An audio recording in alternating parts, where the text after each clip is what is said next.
कायद है ज़ियाबाज़ी का, बस उसको दुआ दो। आम है ये कैसा निज़ाम है।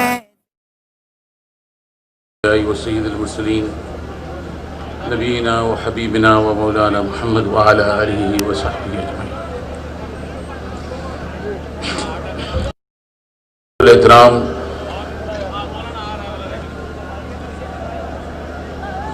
सरबरा पाकिस्तान डेमोक्रेटिक मूवमेंट, अमीर जमीयत उलमा इस्लाम हज़रत मौलाना फजलुर रहमान साहब,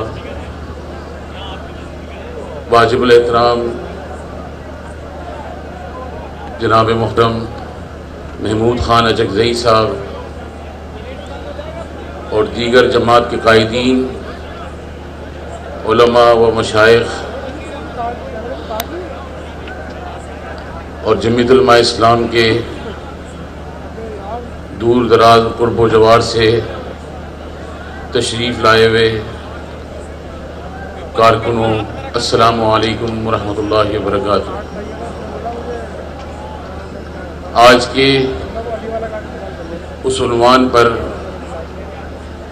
ये रैली मुनक़्क़िद की गई है, नो इज़राइल नो और इज़राइल ना मंजूर।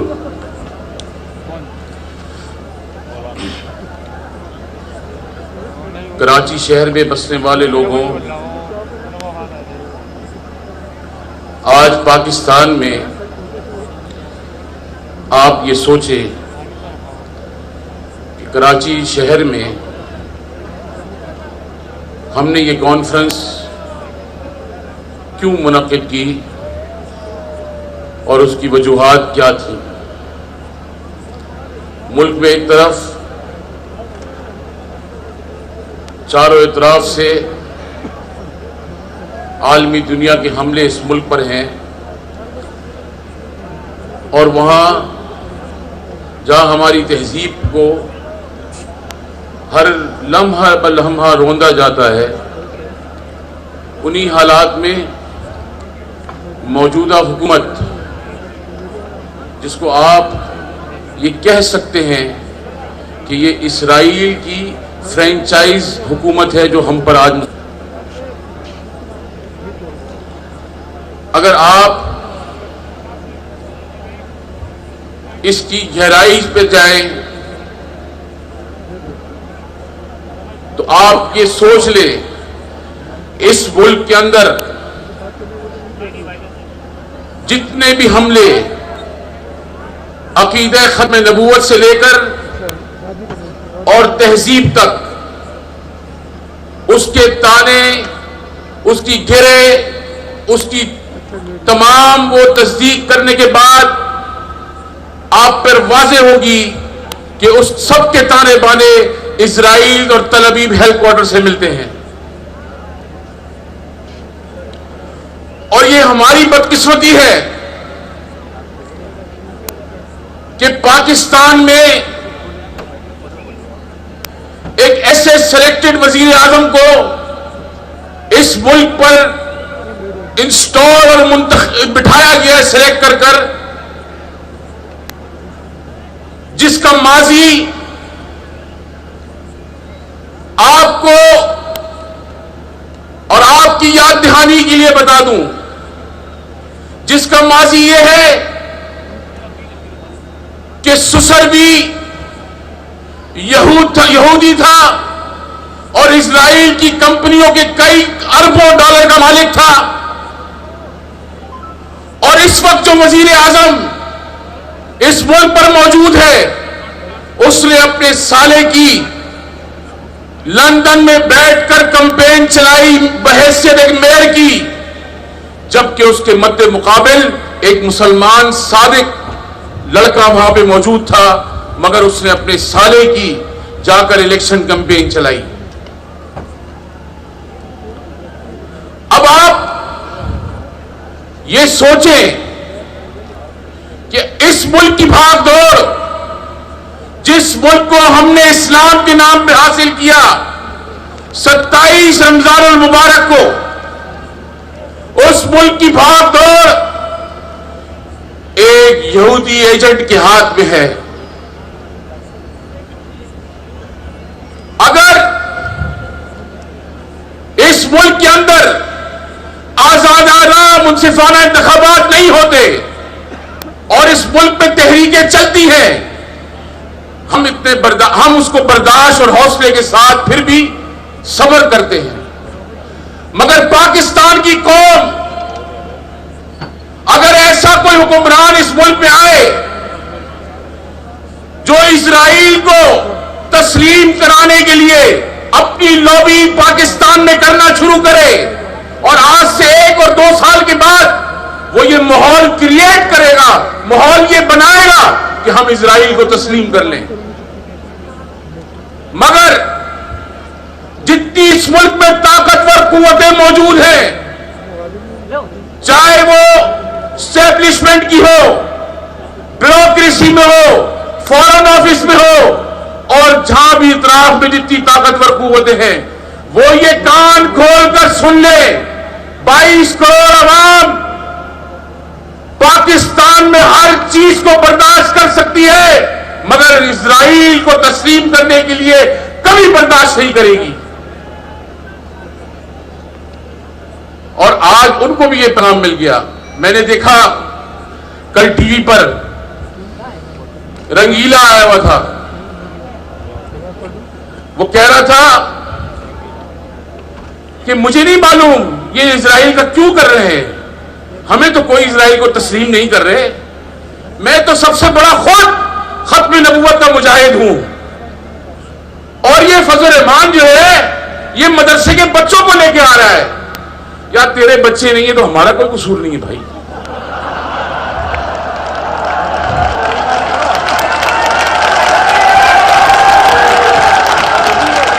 नारे तकबीर, जमीयत उलमा इस्लाम। आप कहेंगे नूरानी, पीटीएम की जवानी, पीटीएम की जवानी। कहने लगा भाई बच्चे ला रहे, अच्छा भाई बड़ी अच्छी बात है। तो कहने लगा मैं सबसे बड़ा खत्म नबूवत का मुजाहिद हूं। भाई मैं भी आपसे पूछता हूं, कहता असेंबली के अंदर बैठकर सबसे बड़ा दिफा मैंने किया है और सब मौलवी खामोश थे। मैं इस बेशरम से पूछना चाहता हूं जो सुबह शाम बैठकर बकवास करता है, 2002 में परवेज मुशर्रफ ने आईन मुअत्तल किया था और 1974 7 सितंबर की चिट को मुअत्तल किया था। अकीदा खत्म नबूवत की तहरीक को किसने आगाज किया था और तुम असेंबली में बैठे थे, तुम्हारा मुंह सब काला क्यों नहीं हुआ?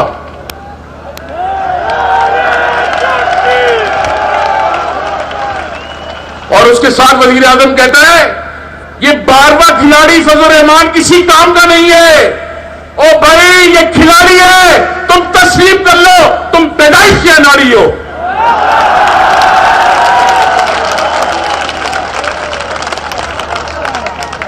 और हमारी बदकिस्मती है, हमारी बदकिस्मती है कि इस मुल्क की भाग दौड़ मर्दों के हाथ में नहीं रही। अगर ये मर्द होते तो इनसे मुकाबला होता। एक पाकिस्तान तहरीक इंसाफ के सीनियर रहनुमा ने फोन किया, फरमाया आपने कल जो तकरीर करी वो आपको नहीं करनी चाहिए। मैं फिर आपको तकरीर करके दिखा रहा हूं, कान खोलकर सुन लो। मैंने तकरीर में ये कहा है कि आपके वजीर आजम ने कहा था कि अगर मुझे 5 लोग ये कह दे कि गो इमरान को, तो मैं इतनी गैरत रखता हूं कि इस मनसब से हट जाऊंगा। मैं ये कहता हूं कि तुम सर्टिफाइड बेगैरत आदमी हो।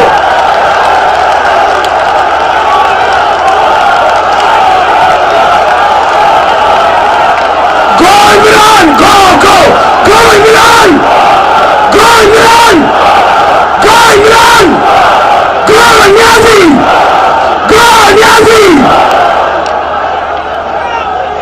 और दूसरी बात उन्होंने कही कि आप उसको नशे ना बोले। ओ भाई आपसे कोई पूछे कि मोहतरम सिलेक्टेड वजीर आजम साहब मुल्क के अंदर चीनी का बहरान है, आटे का बहरान है, तो सर खुजा के कहता है मुझे नहीं पता ये कहां से माफिया आ गई। हम पागल है, इससे पूछे, इससे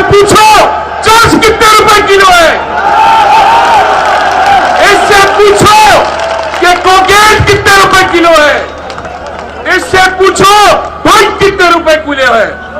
एक केपीके में जाता है, कहता है हम अब भंग की मईशत को उभारेंगे। आज कल आगे कह रहे हैं अब जैतून के बाग उभरेंगे।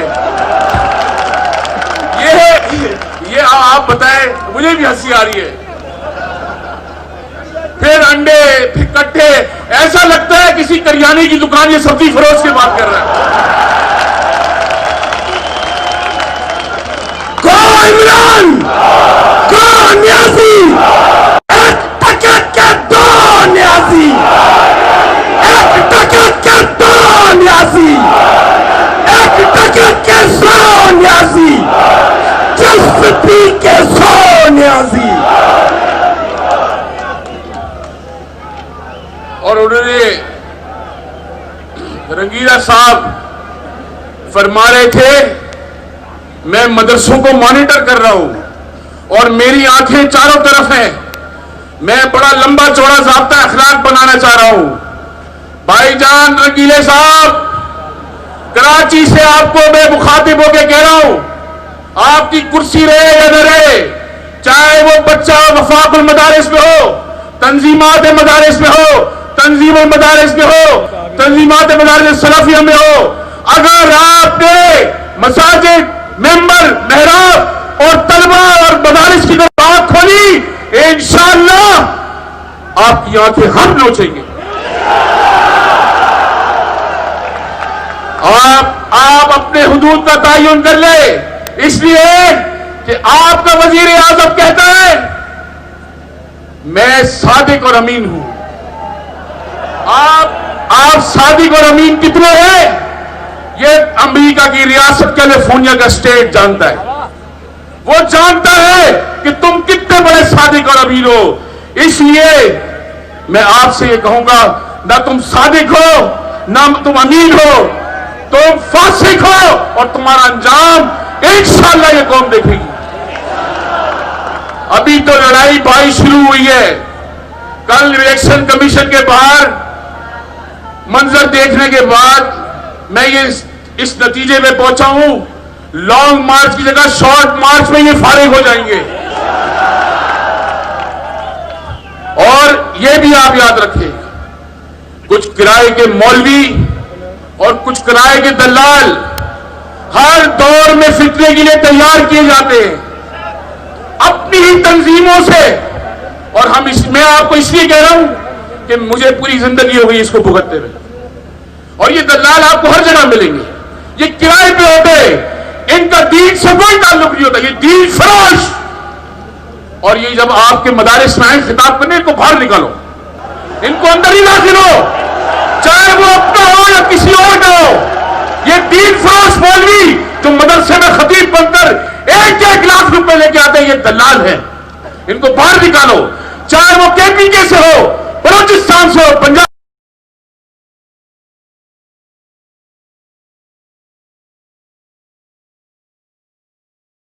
हुए, इनको नहीं आने देना। आज वादा करो कि आप जमीयत उलमा इस्लाम से आपका ताल्लुक है, आपका किसी भी सियासी जमात से ताल्लुक हो, आपका नजरिया जो भी हो, मगर उसूल की बुनियाद पर ऐसे सरकारी पिट्ठुओं को अपनी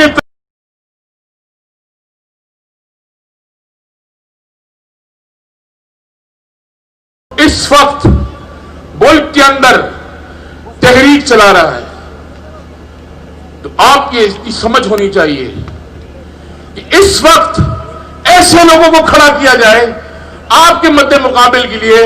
मैं आपको बड़ी जिम्मेदारी से कहता हूं, जिन मौलवियों का टोला आपके लिए खड़ा किया गया है, आपका यूसी का मौलवी उसके बराबर, उनके बराबर नहीं है।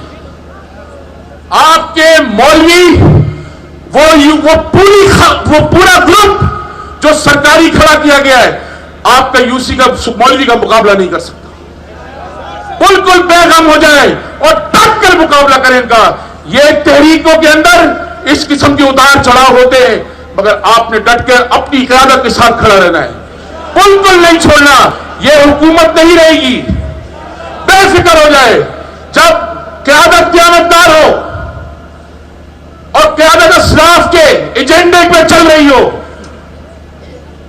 क़यादत पाकिस्तान के अंदर अगर इस वक्त इनके हाथ में है मौलाना साहब के पास और वो दयानतदारी से चला रहे हैं, तो आप ये रखिए, याद रखिए कि अल्लाह रब्बुल आलमीन आपको फतह व नुसरत अता फरमाएगा। कोई कहीं पे घबराने की जरूरत नहीं है। हम इंशाअल्लाह इनको घबराने का इनका वक्त आएगा। इंशाअल्लाह इनको वहां ऐवानों से निकालेंगे और इंशाअल्लाह नेक और साले क़यादत जो आइन और हक के हुक्मरानी की जंग भी लड़ेगा और हमारे वोट की इज्जत और तौकीर की सलामती की भी इंशाअल्लाह जंग लड़ेगा। अल्लाह रब्बुल आलमीन आपको और हमें इस्तिकामत के साथ इस काफिले में रवा दवा रखे और अपनी मंजिल तक खैर और आफियत के साथ पहुंचाए। वाखिर दावाना अल्हम्दुलिल्लाहि रब्बिल आलमीन।